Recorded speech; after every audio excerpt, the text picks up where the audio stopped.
हाय, स्वागत है आपका मेरे YouTube चैनल पे। आज का पाइथन लेक्चर डिक्शनरी पे बेस्ड होगा। डिक्शनरी वो एलिमेंट होता है जिसमें की एंड वैल्यू पेयर्स होते हैं, ठीक है। तो हम सीखेंगे कि एक डिक्शनरी कैसे क्रिएट होती है, डिक्शनरी के एलिमेंट्स कैसे डिस्प्ले करते हैं, डिक्शनरी में कोई नया एलिमेंट ऐड करना हो तो कैसे करेंगे, डिलीट और अपडेट करने हो एलिमेंट्स डिक्शनरी में तो वो कैसे करेंगे, ठीक है। सर्चिंग कैसे करते हैं डिक्शनरी में, और तो डिक्शनरी को ऐड कैसे करते हैं, डिक्शनरी की सिर्फ कीज डिस्प्ले करनी हो केवल या सिर्फ वैल्यूज डिस्प्ले करनी हो तो ये कैसे करेंगे।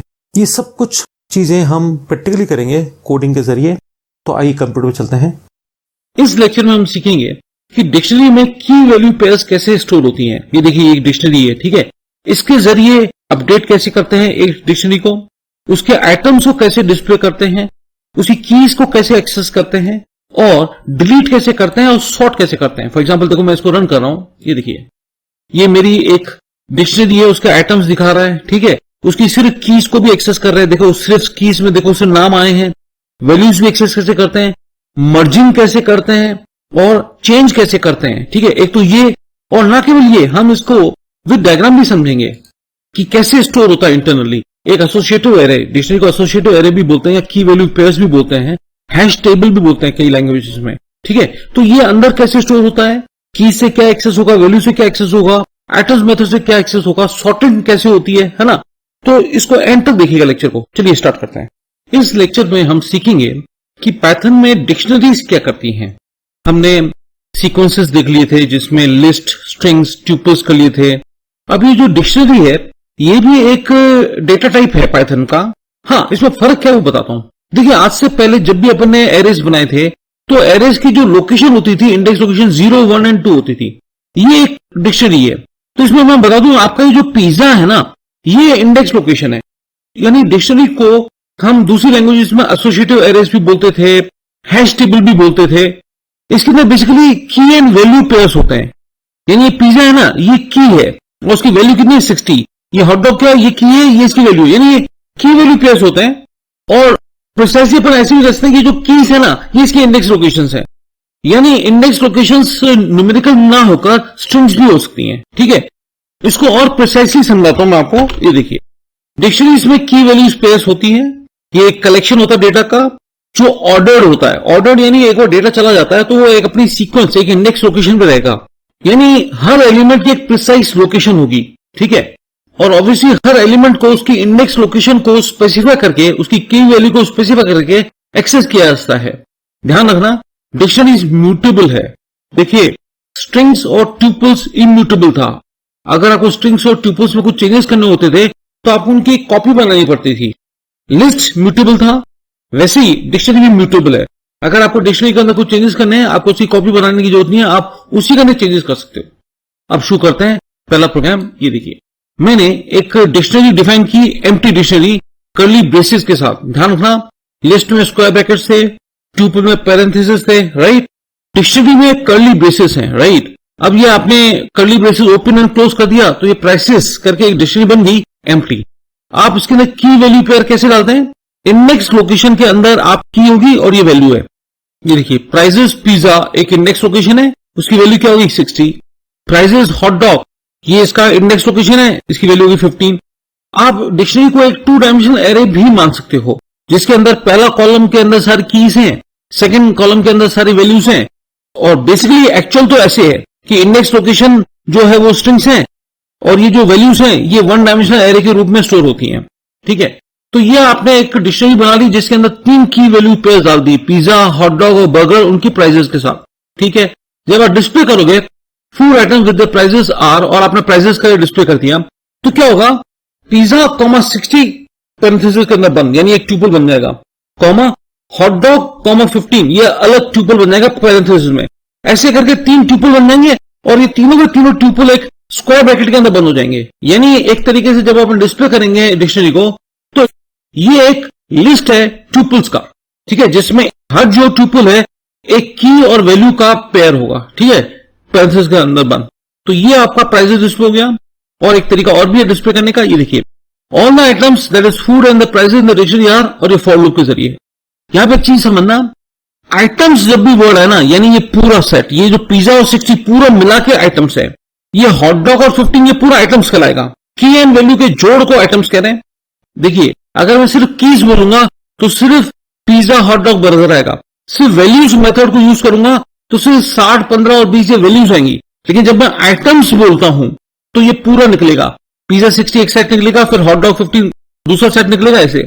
तो देखो आपने क्या लिखा, for n in prices comma items, तो ये पूरा आइटम्स कौन सा, पिज्जा कॉमा 60, एन को अलोकेट हो जाएगा, प्रिंट कर दिया तो पिज्जा कॉमा 60 डिस्प्ले हो जाएगा। फिर ये नेक्स्ट इटरेशन में दूसरा आइटम कौन सा है, हॉट डॉग और 15 दोनों का जोड़ है ना, की एंड वैल्यू का जोड़ है ना, वो आइटम्स कहलाता है। वो एन को असाइन होगा, डिस्प्ले हो जाएगा हॉट डॉग और 15। फिर नेक्स्ट आइटम जो है बर्गर और 20, ये एन को असाइन होगा, डिस्प्ले हो जाएगा। एक और तरीका देखो, की and it's value using for loop is, ये देखो दूसरा तरीका। हम जितने भी तरीके होते हैं डिक्शनरी की वैल्यू को डिस्प्ले करने का, वो सारे तरीके समझ रहे हैं, है ना। अब देखिए इस फॉर लूप में क्या हो रहा है, प्राइजेस कॉम आइटम्स, ऑब्वियसली पूरा आइटम्स निकलेगा, पिज्जा एंड 60। लेकिन लेफ्ट हैंड साइड एक सिंगल वेरिएबल नहीं है, दो वेरिएबल है, फूड कॉमा वैल्यू। तो ऑब्वियसली पिज्जा जो है ये जाके फूड वेरिएबल को असाइन हो जाएगा, और जो 60 है वो वैल्यू नाम के वेरिएबल को असाइन हो जाएगा। ये कुछ भी हो सकते हैं, ये वेरिएबल कुछ भी ले सकते हो आप। तो कहना वाला पहले पिज्जा और 60 एन को असाइन हो गया था, अब पिज्जा फूड को असाइन होगा, 60 जो है वो वैल्यू नाम के वेरिएबल को असाइन होगा। Price of pizza is 60। फिर अगेन नेक्स्ट इटरेशन होगा, हॉट डॉग और 15 एक्सेस होगा आइटम्स फंक्शन से, ये आपका हॉट डॉग फूड वेरिएबल को असाइन होगा, 15 वैल्यू वेरिएबल को असाइन होगा। Price of hot dog is 15। ऐसे करके नेक्स्ट इटरेशन में लिखा आएगा प्राइस ऑफ बर्गर इज 20। एक चीज और देखिए, इटरेट थ्रू ईच की value in the dictionary and displaying it's value.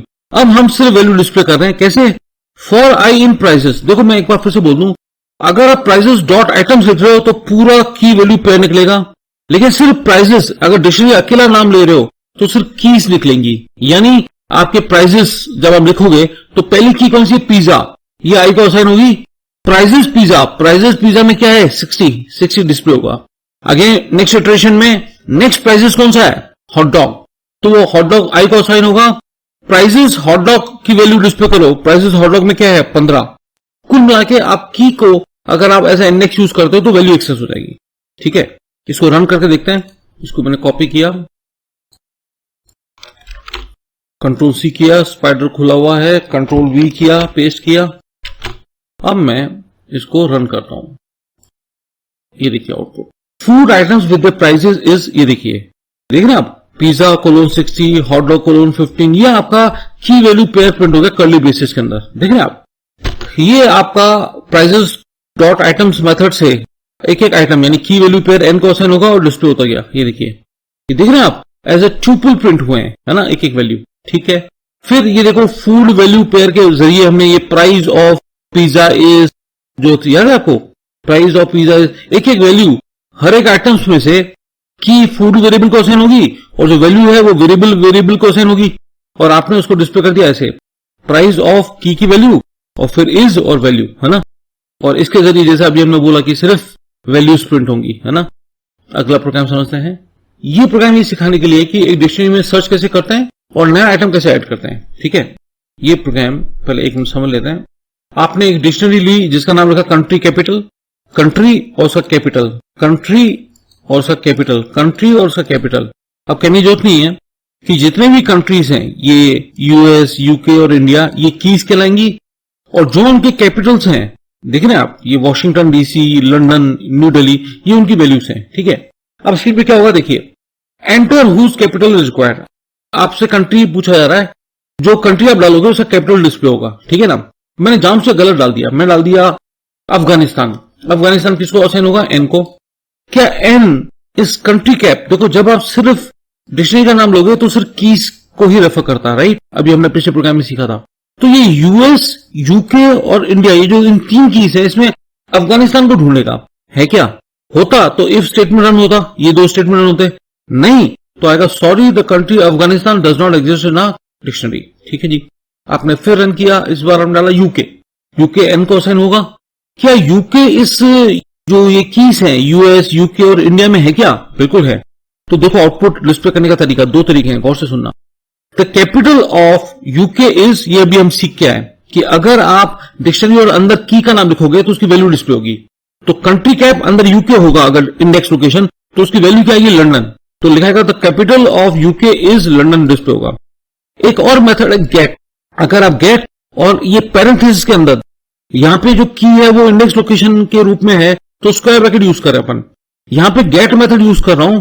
ये गेट मेथड के अंदर ये पैरेंथेसिस के जरिए ये की मेरे को भेज दिया एज ए पैरामीटर, ठीक है। तो वो क्या करेगा, उसकी वैल्यू निकालेगा, ठीक है। गेट के अंदर की भेजा तो उसकी वैल्यू आएगी, लेकिन वो जो गेट की मेथड है तो वो पैरेंथेसिस में होगा, स्क्वायर ब्रैकेट नहीं है, ठीक है ना। ये बस ये फर्क है। तो कंट्री डॉट गेट और अंदर यूके लिखा है तो उसका जो वैल्यू होगी वो स्क्रीन पे आ जाएगी, ठीक है। अगर आपने इन मेथड ये इफ कंडीशन चेक नहीं की और आप ऐसे ही अगर इंडेक्स लोकेशन डाल दोगे जो एग्जिस्ट नहीं करती तो एरर आएगा। इसे हमने चेक किया कि भाई ये की है भी है तो आप डिस्प्ले करो, एक्सेस करो, नहीं तो एरर देता। एक तरीका और है, अब ये भी अपन ने पढ़ा कि हमारी डिक्शनरी म्यूटेबल है, यानी चेंजेस किए जा सकते हैं।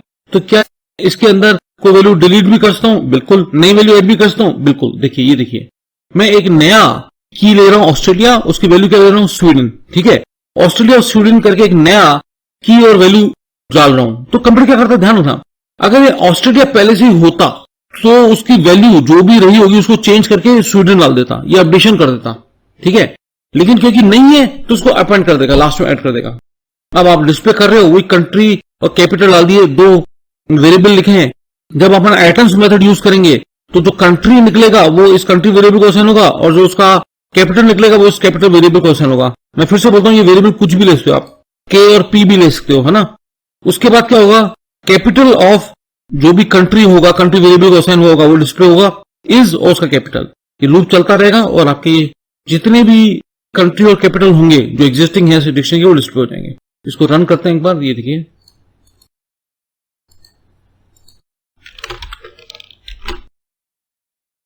Enter country whose capital is required. मैं ऐसे कुछ लिख देता हूं, suppose say Sri Lanka. Sorry the country Sri Lanka does not exist in a dictionary, ठीक है। और फिर ये जब ये अपना ऑस्ट्रेलिया और ये स्वीडन ऐड करेगा तो आउटपुट क्या आएगा, देखो, capital of US is Washington, capital of UK is London. ये इस तरीके से आया, इस फॉर लूप की मदद से आया है ना।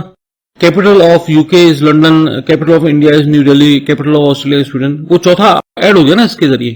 अब मैं फिर रन करता हूं और इस बार मैं जो एग्जिस्टिंग की है, यानी एग्जिस्टिंग जो कंट्री वो डालता हूं। तो capital of UK is London, देखो ये दो तरीके से डिस्प्ले किया है, गेट मेथड से और एक इंडेक्स लोकेशन के जरिए। इंडेक्स लोकेशन में की स्पेसिफाई की थी, है ना। ये दो तरीके से डिस्प्ले हो गया और फिर आफ्टर एडिंग जो कंट्री है ऑस्ट्रेलिया ऐड करने के बाद ये चारों डिस्प्ले हो गया। अगला प्रोग्राम, ये जो प्रोग्राम है ये आपको सिखाएगा कि कॉपी कैसे बनाते हैं डिक्शनरी की और उसमें से कंटेंट कैसे डिलीट करते हैं, ठीक है जी। मैंने अगेन कंट्री कैप करके एक आपका वो ले लिया डिक्शनरी जिसमें कुछ कंट्री और कुछ कैपिटल है। स्क्रीन पे डालूंगा कि वो कंट्री डालिए जो आपने डिलीट करना चाहते हो, यानी उसका की और वैल्यू जिसका डिलीट करना चाहते हो। अगर मैं अनशन डाल दूंगा तो एन के अंदर वो गया, ये पहले चेक करेगा इन कीज में, इन कीज कौन से यूएस, यूके और इंडिया में वो है क्या। अगर नहीं होगा तो स्क्रीन पे लिखेगा sorry the country does not exist in a dictionary. लेकिन मान लीजिए मैंने लिखा यूके 2 मिनट के लिए, वो किस में क्या, एन में। अब देखो, डिलीट कंट्री कैप और इंडेक्स लोकेशन में की डाल दी तो वो की और उसकी वैल्यू उड़ जाएगा, यानी वो आपकी वैल्यू लंदन उड़ जाएगी, है ना। तो एक तो तरीका ये है, गौर से सुनना, दो तरीके हैं डिलीट करने के। एक ये तरीका भी है पॉप मेथड से। मैं देखो इसको दोनों तरीके से रन कर दिखाऊंगा, इसको कमेंट आउट करके इन दोनों लाइनों को रन करूंगा। पॉप एंड पुश, ये टेक्स्ट में अपन पढ़ेंगे जब डेटा स्ट्रक्चर्स पढ़ेंगे। पुश का मतलब जोड़ो, पॉप का मतलब निकालो। तो मैं कह रहा हूं पॉप करो, निकालो किस वाले को, जिसकी की है जो यूजर ने दी है, यूके। अब ध्यान रखना, पॉप करता है और लेफ्ट हैंड साइड वेरिएबल को असाइन करता है। ये डिलीट मेथड क्या, रिटर्न कुछ नहीं करता, पॉप रिटर्न करता है और लेफ्ट हैंड साइड उसका कैपिटल, उसकी वैल्यू भी आ जाएगी। यानी लंदन जो एक्सेस होगी वैल्यू वो किसको असाइन हो जाएगी, कैप को। The country UK with its capital London is remove, ये एक स्क्रीन पे प्रिंट हो जाएगा। तो ये पॉप से रिटर्न होता है, डेल से सीधा डिलीट करके खत्म कर देता है। कहनी जो होती है सारी शफल अप हो जाएंगी ऑटोमेटिकली, है ना। तो डिलीट करने के दो तरीके हो गए। ये कंफर्म करने के लिए वो डिलीट हो गया, मैं वापस डिस्प्ले करूंगा तो सारे आएंगी की और वैल्यूज, सारे कंट्री और कैपिटल आएंगे सिवाय किसके, यूके के, जो मैंने डिलीट किया है। अब देखो, ये आपको सिखाना था अलियास क्या होता है।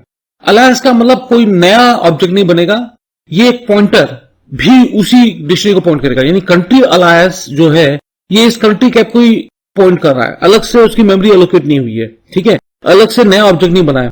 तो उसका बेनिफिट क्या होगा, आप कंट्री अलायंस में कुछ चेंजेस करो, कुछ नई वैल्यू जोड़ो, कुछ डिलीट करो, है ना, तो वो इफेक्ट कंट्री कैप डिक्शनरी में भी आएगा, क्योंकि दोनों ही जो डिक्शनरीज है वो एक ही ऑब्जेक्ट, एक ही मेमोरी लोकेशन को पॉइंट कर रही है।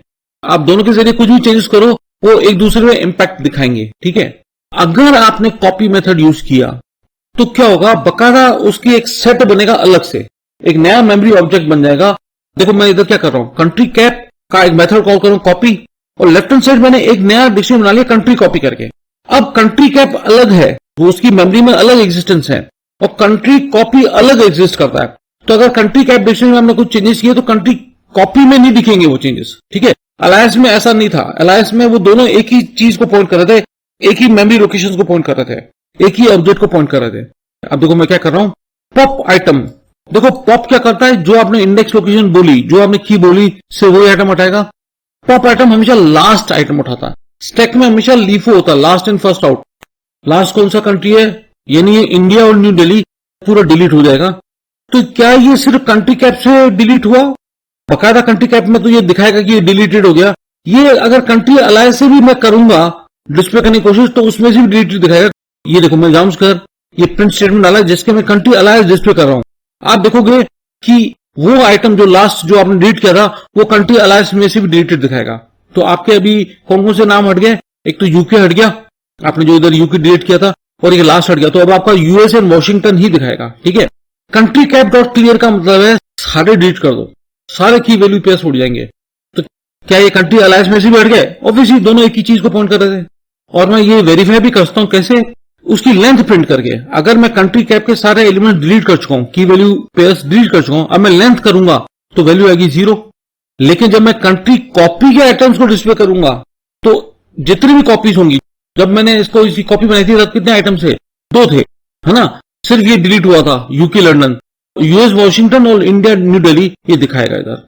और डेल मेथड से क्या होगा, आपका पूरा डिक्शनरी डिलीट हो जाएगा। ध्यान रखना, क्लियर से सारे आइटम्स डिलीट होंगे, लेंथ 0 दिखाएगा। अगर आपने डिलीट ही कर दिया डिक्शनरी को और लेंथ कमांड दिया तो एरर देगा, क्योंकि अगर आइटम्स डिलीट हो गए हैं और डिक्शनरी एग्जिस्ट कर दी है तो लेंथ 0 आएगी। अगर आपने डेल मेथड से डिक्शनरी डिलीट कर दी है तो लेंथ या कोई भी कमांड दोगे तो एरर देगा कि भाई ये तो है ही नहीं, एग्जिस्ट ही नहीं करती। ठीक है, इसको एक बार रन करके समझ लेते हैं। यहां तक कंट्रोल C करे, कॉपी किया, डिलीट किया और ये पेस्ट कर, enter the country to delete, मैंने लिखा यूके। सपोज अगर मैं नॉनसेंस डालता तो कहता भाई है ही नहीं, कंट्री नहीं है ना, वो एल्स में चला जाता। तो मैंने अभी लिखा यूके, देखो अब क्या आउटपुट है वो गौर से देखना। तो डिक्शनरी नॉइस वो डिलीट हो गया यूके, तो देखो यूएस एंड न्यू दिल्ली ही आया। लास्ट कंट्री, देखो लास्ट कंट्री जो है वो इससे पॉप आइटम से डिलीट किया तो इंडिया दिल्ली हट गया। अब जब डिस्प्ले करेंगे अपन, देखो मैंने हटाया कंट्री कैप में से, लेकिन जब कंट्री अलायंस को डिस्प्ले कर रहा हूं तो उसमें भी एक ही आइटम आ रहा है। तो ये प्रूव करता है कि कंट्री कैप और कंट्री अलायंस दोनों एक ही मेमोरी को पॉइंट कर रहे हैं, दोनों एक ही ऑब्जेक्ट को पॉइंट कर रहे हैं। नंबर ऑफ आइटम्स, देखो अगर आप क्लियर कर रहे हो तो सारे आइटम्स उड़ गए। अब आप लेंथ निकालोगे कंट्री कैप की तो 0 दिखाएगा, ये देखो लेंथ 0 आई है। लेकिन जब आप कंट्री कॉपी को डिस्प्ले कर रहे हो तो 2 आइटम्स दिखा रहा है, क्योंकि तब तक सिर्फ यूके और लंदन था, वो डिलीट हुआ था। एक और प्रोग्राम समझेंगे। ये प्रोग्राम बहुत सिंपल है, ये अपडेटिंग बताता है। ठीक है, एक डिक्शनरी को अपडेट कैसे करते हैं, इसमें 2-3 चीजें सिखाना चाहता हूं। ये मेरा एक डिक्शनरी बन गया है जिसका नाम है स्टूडेंट 1। ठीक है, जॉन 60, कैली 70 और कैरोलाइन करके मैं डाल दिया। ठीक है, बहुत सुनना, ये जो स्क्वायर ब्रैकेट में लिखा है डेविड 90 और जॉन 55, ये डिक्शनरी नहीं है। स्क्वायर ब्रैकेट के अंदर आपने ये लिस्ट ऑफ ट्यूपल्स बना दी है। डेविड कॉमा 90 एक ट्यूपल है, पैरेंथेसिस देख रहे हैं, जॉन 55 एक ट्यूपल है, और आपने उसको एक स्क्वायर ब्रैकेट में डाल के ये प्रूव कर दिया कि साहब ये जो है ये लिस्ट ऑफ ट्यूपल्स है। लेकिन जब आप लेफ्ट हैंड साइड डिक्ट, ये डिक्ट मेरा एक कंस्ट्रक्टर है, ये देखो डिक्ट एक कंस्ट्रक्टर है जो क्रिएट करता है क्या, डिक्शनरी को। अब ये जो स्टूडेंट 2 है ये आपका लिस्ट ऑफ ट्यूपल्स नहीं रहा, ये डिक्शनरी बन चुका है, की वैल्यू पेयर्स बन चुके हैं। ठीक है, आपने स्टूडेंट 1 के आइटम्स डिस्प्ले किया तो हम बात समझ चुके हैं पहले से कि आइटम्स यानी की और वैल्यू, यानी जॉन 60, कैली 70, कैरोलाइन 80 सब डिस्प्ले हो जाएगा। स्टूडेंट 1 की कीज बोला सिर्फ, तो कीज में सिर्फ नाम आएंगे, है ना, जॉन, कैली और कैरोलाइन। और वैल्यूज बोला तो सिर्फ वैल्यूज आएंगी 60, 70 और 80, है ना। अच्छा, अब अपडेट की बात आई। देखो अपडेट की कंडीशन में क्या होता है, आप कह रहे हो स्टूडेंट 1 को अपडेट करो किसी मदद से स्टूडेंट 2 से। ठीक है साहब, अब इसके अंदर डेविड आया है, वो डेविड पहले की को चेक करेगा इधर हैगा कहीं पे, नहीं है, तो डेविड और उसकी 90 वैल्यू ऐड हो जाएगी पीछे, ठीक है। जॉन है क्या? बिल्कुल है। तो ये क्या करेगा, उसकी वैल्यू जो 55 है वो इसके अंदर डाल देगा, 60 को डिलीट कर देगा। यानी अपडेट का मतलब है अगर वो की नहीं है तो मर्ज कर दो, और है तो जो वैल्यू प्रोवाइड की जा रही है लेटेस्ट, वो एग्जिस्टिंग वैल्यू को डिलीट कर देगा। जो नई वैल्यू प्रोवाइड की जा रही है दूसरी डिक्शनरी के जरिए जिसके थ्रू अपडेट कर रहे हैं, वो ओवरराइट होके एग्जिस्टिंग वैल्यू को डिलीट कर देगी, है ना। अब आपका आउटपुट क्या आएगा पता है? जॉन 55, कैली 70, कैरोलाइन 80 और साथ में डेविड 90 करके जुड़ जाएगा, है ना। ये आप जब स्टूडेंट वन आइटम्स करेंगे तो ये ऐसे आउटपुट आएगा, 4 की वैल्यू पेयर्स आएंगी। अब देखिए अपडेट आप ऐसे भी कर सकते हो। कैसे? स्टूडेंट और आपने उसके अंदर की जो इंडेक्स लोकेशन है की वैल्यू बोल दी। अब कैली के अंदर वैल्यू जो है वो 70, आपने उसकी वैल्यू हटाई, क्या कर दी 85। तो अब जब आप इसको डिस्प्ले करोगे तो जो आपकी ये जो जॉन तो 55 आएगा, ठीक है, कैली 70 नहीं आएगा, कैली 85 आएगा, कैरोलाइन 80 है और डेविड आपका 90 हो चुका है। ये सॉर्टेड क्या करेगा?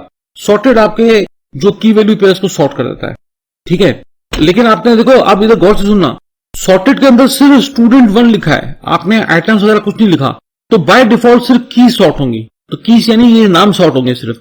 जॉन, कैली, कैरोलाइन और डेविड में से पहले सी कैरोलाइन आएगा, फिर डेविड आएगा, फिर जे आएगा, जॉन, फिर आएगा कैली। अब देखो यहां पे आप क्या कर रहे हो, आइटम्स लिख रहे हो, सॉर्टेड कर रहे हो किसको? आइटम्स को। तो कीज को लेगा और उसकी वैल्यू भी साथ में आएगी, ठीक है। तो कीज यानी पहले आपकी ये आएगी कैरोलाइन 80, फिर डेविड 90, फिर जॉन 60 और कैली 70। इसको एक बार रन करके देखते हैं।